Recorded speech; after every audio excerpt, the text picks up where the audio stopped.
pa sa walang hanggan. Sumainyo, Panginoon, yumuko kayo para sa pagbabasbas.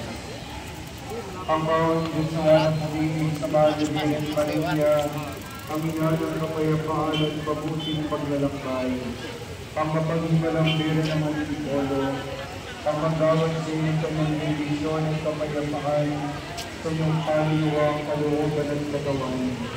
Tulungan kayo sa lahat ng tanganin at kapahamakan sa maging maglalakbay at pagtutuno.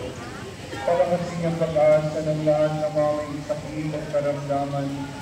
Palakasin niya ang kanilang malataya sa mga nagdiriwag ng kanilang kaarawan at kanadalasari ng pag-iisang tigil gayon.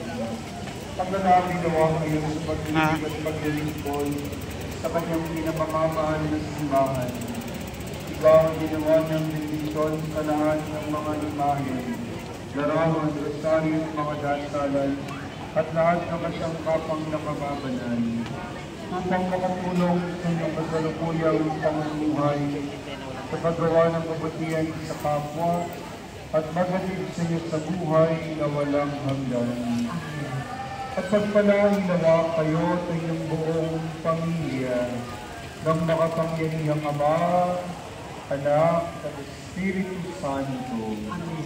Mahal kayong lahat ng Diyos, sumayo kayong mapayapa at maligaya.